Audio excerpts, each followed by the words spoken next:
Allah kita tahu Tuhan kita, nggak ada Tuhan selain Dia. La ilaha illallah, yang menciptakan yang di langit, di bumi, di kedalaman lautan, kelihatan tidak kelihatan, tidak ada kecuali Allah Subhanahu wa taala. Ini konsep dasar. La ilaha illallah. Dan Allah Azza wa Jalla ini tidak mau disekutukan. Tidak mau ada partnernya. Memang Dia esa. Konsep dasarnya surah Al-Ikhlas. A'udzubillahi minasyaitonirrajim. Bismillahirrahmanirrahim. Qul huwallahu ahad. Ikrarkan, sampaikan hai Muhammad, tanamkan di dalam hati umatmu, Allah itu ahad, Allah itu esa, tidak ada ya, yang membantunya, tidak ada orang tuanya, tidak ada keturunannya. Allahus Samad, Allah itu segala sesuatu bergantung padanya, apa saja. Coba teman-teman renungin, apa yang diseru selain Allah di muka bumi? Pohon keramat kah? Gunung kah? Apalah ya, lautan, jin, malaikat, semua selain daripada Allah Subhanahu wa taala. Mereka pasti tunduk dengan Allah karena ada fenomena-fenomena yang telah Allah ciptakan di alam semesta ini, semua harus ikutin, nggak bisa enggak. Seperti misalnya pergantian siang malam. Pasti mereka ikutin, tidak bisa tidak. Adakah yang bisa menahan malam? Adakah yang bisa menahan siang?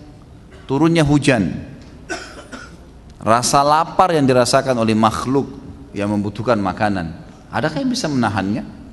Rasa haus, rasa capek, kesedihan, kesenangan, semua ada fenomena yang tidak bisa dibantah. Maka Allah mengatakan Allahus Samad, Allah itu semuanya bergantung padanya.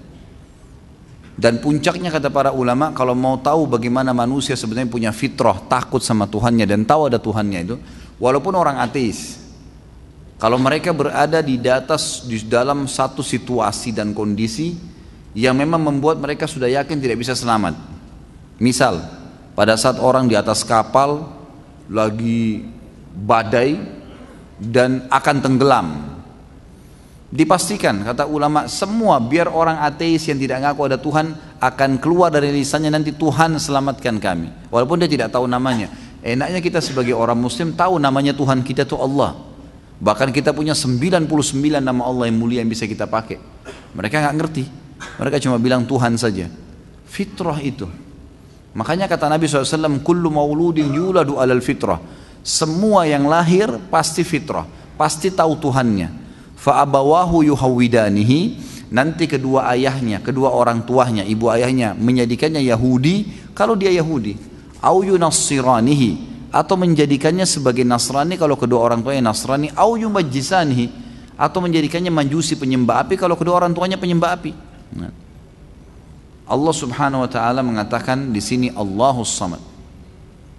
Memang semua bergantung padanya. Saya pernah dituntun oleh salah satu dosen saya, dosen akidah di Madinah, dia bilang salah satu contoh fitrah, tahu kalau anak bayi, anak-anak itu mengenal Tuhannya, bahkan mengetahui kalau Tuhan itu ada di atas langit sana.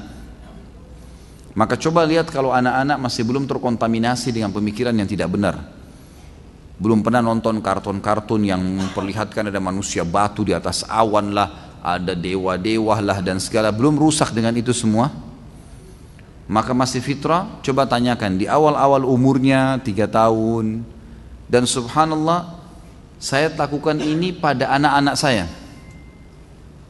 Beliau bilang coba tanyakan kepada anak-anak yang masih belum terkontaminasi pikirannya dengan hal-hal yang buruk, terutama film-film kartun, coba tanya di mana Allah.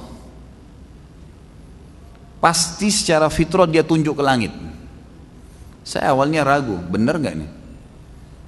Waktu saya masih mahasiswa belum menikah, subhanallah, saya pulang ke Indonesia tahun 99, kemudian tahun 98, kemudian 99 saya menikah, alhamdulillah. Saya punya anak setelah itu. Tahun depannya saya tunggu sekitar 2-3 tahun. Pas 3 tahun anak saya pertama perempuan, langsung saya tanya, "Nak, di mana Tuhan?" Awal saya bilang gitu, "Di mana Tuhan?" Anak ini masih baru bisa ngomong, baru bisa panggil nama saya, nama uminya gitu. Kemudian dia masih melongo, kayak belum jawab. Saya jelaskan, saya tatap matanya, saya bilang, "Nak, di mana Allah?" Subhanallah, dia angkat jarinya ke langit, nunjuk seperti guru saya bilang. Ada anak saya yang kedua, saya tanya lagi, sama kasusnya. Anak saya yang ketiga saya tanya, sama kasusnya. Yang keempat saya tanya, sama kasusnya. Maka saya bilang berarti penelitian fitrah ini betul-betul luar biasa. Ada memang gitu kan. Asal anak ini memang belum rusak ya. Kalau dia sudah biasa nonton kartun manusia batu di atas langit, ada dewa inilah, dewa itulah. Seperti sekarang banyak anak-anak kita nonton Krishna, nonton ini, nonton itu, khurafat semua, gitu kan. Dewa lah, macam-macam gitu. Pernah waktu saya dilihatkan oleh anak saya, dia bilang ini kartun Abati yang sering saya dipanggil Abati ya oleh anak-anak saya, artinya ayah sayang gitu ya. Ayah saya yang tersayang, karena itu Ismail alaihissalam memanggil ayahnya Ibrahim dengan kata-kata itu. Dia bilang ini Abati ada kartun, boleh nggak kami nonton? Saya biasa kontrol HP mereka, kemudian saya lihat, apa ini nak? Ini kartun India, apa judulnya Krishna. Saya penasaran, saya sempat nonton sekali. Saya lihat dulu, ya Abati lihat dulu nak ya, saya nonton, saya ingin tahu apa isinya. Subhanallah, isinya perusakan akidah yang luar biasa. Satu cuplikan saya nonton, satu film itu saya nonton, satu seri itu cuma mungkin durasi 15-20 menit. Itu luar biasa, perusakan akidah yang luar biasa. Jadi digambarkan Krishna itu adalah Tuhan yang menjadi dari anak kecil, dan dia bisa melawan semua dewa-dewa. Dewa-dewa ini dalam keyakinan mereka Tuhan-Tuhan yang lain. Ada dewa matahari, ada dewa hujan, ada dewa ini. Jadi ceritanya pada saat itu kebetulan saya nonton cuplikan kartunya sendiri, jadi saya berani menceritakan. Saya lihat di situ ceritanya dewa hujannya lagi ngamuk sama manusia di bumi, nggak mau turunin hujan. Terus digambarkan dewa hujannya tuh lagi di atas awan, duduk di singgasana, lagi duduk banyak makan anggur, makan apel gitu. Terus ada orang-orang dayang-dayang di sebelahnya. Ada dayang-dayangnya datang, Tuan bagaimana Tuan, masih mau turunkan hujan di bumi nggak? Nggak bisa, saya lagi ngamuk dengan mereka. Ini film kartun nih. Terus dibuat sedemikian rupa dramatis sehingga membuat orang tertarik melihat dari gambar, dari warna. Akhirnya sampai si Krishna ini ceritanya ngamuk sama dia, dari bumi kemudian berantem. Sampai Krishna mengalahkan dia dan akhirnya dia harus turunkan hujan. Harus, mau tidak mau, karena dia sudah dikalahkan. Coba apa yang difahami sama anak-anak tuh? Emang ini Tuhannya nih, gitu kan?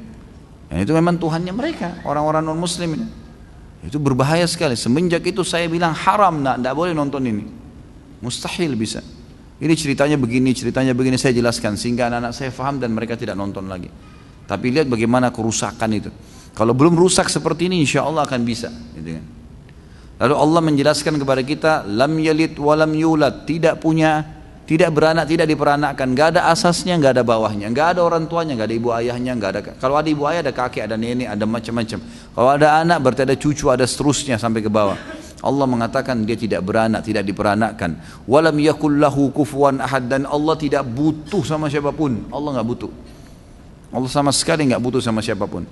Saya sudah pernah jelaskan hadis qudsi, kita ulangi lagi. Kata Allah Subhanahu wa taala, wahai anak Adam, kalau seandainya kau yakin kerajaanku itu ada, dan itu benar ada, maka pastikan kau tidak perlu takut kepada raja siapapun, karena kerajaan mereka akan punah dan kerajaanku tidak akan punah. Wahai anak Adam, ini manusia yang diajak bicara di sini. Wahai anak Adam, kalau seandainya kau yakin akulah yang telah menciptakanmu, akulah yang telah memenuhi semua kebutuhanmu, maka aku jadikan semua yang aku berikan kepadamu sebagai fasilitas dari rezeki cukup untukmu.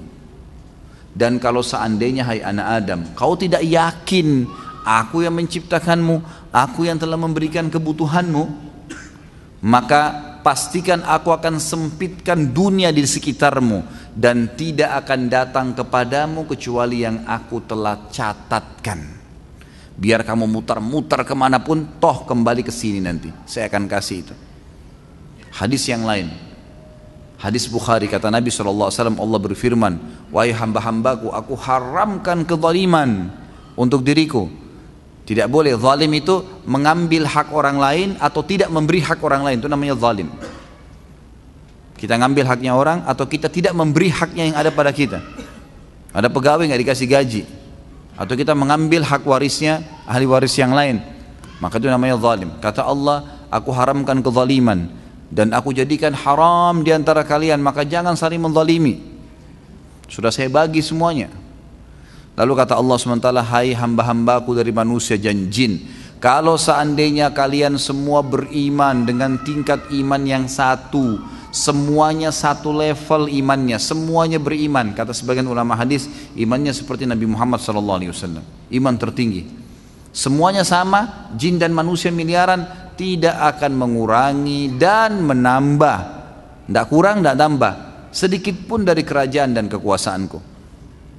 Wahai hamba-hambaku manusia dan jin, kalau kalian semuanya kafir kepadaku, kata para ulama, semua jin dan manusia ini seperti kafirnya Fir'aun, semua mengaku Tuhan, tidak akan mengurangi dan menambah ya, sedikit pun dari kerajaan dan kekuasaanku. Wahai hamba-hambaku manusia dan jin, kalau seandainya kalian semua berkumpul di sebuah lembah, lalu kemudian kalian minta semua apa yang kalian inginkan, yang paling tinggi yang kalian angan-angani, dan saya berikan semua jin, semua manusia yang mereka inginkan, tidak akan mengurangi sedikit pun dari kekuasaan dan kerajaanku, kecuali seperti jarum yang dicelupkan di lautan lalu diangkat. Allah Azza wa Jalla memperkenalkan dirinya. Allah itu Tuhan yang maha semuanya, maha perkasa, maha hidup, maha melihat, maha mengetahui, semuanya tidak ada terkecuali. Dan banyak sekali ayat yang membahas masalah ini. Tentu saya ada bahasan khusus judulnya Kenalilah Tuhanmu Kau Akan Bahagia, bisa dinonton di YouTube. 2 jam lebih saya bicara ayat-ayat tentang bagaimana bukti Allah Subhanahu wa taala itu ada. Bagaimana Allah perkenalkan dirinya, Dia menciptakan yang di langit, semua bintang-bintang, semua perputarannya, macam-macam perubahan siang dan malam, burung-burung yang berterbangan. Kemudian di daratan semua yang kelihatan dengan mata manusia, manusia dengan beragam macam bahasa, paras wajah, warna kulit, postur tubuh. Kemudian jin ya dengan beragam macam karakter-karakternya dan seterusnya. Kemudian kebutuhan-kebutuhan mereka dari makanan, dari pakaian dan segalanya. Hewan-hewan dengan jutaan spesiesnya, semuanya yang tidak pernah habis, mati, musnah, hidup lagi, diciptakan lagi terus. Tumbuh-tumbuhan dengan beragam macam warna, rasa, ya, poster dan seterusnya. Semua itu, ya, semua itu hanya Allah SWT yang menciptakannya. Jadi Allah SWT membuktikan itu banyak sekali, dan tidak ada manusia, tidak ada makhluk yang bisa mengaku seperti Allah Subhanahu wa taala.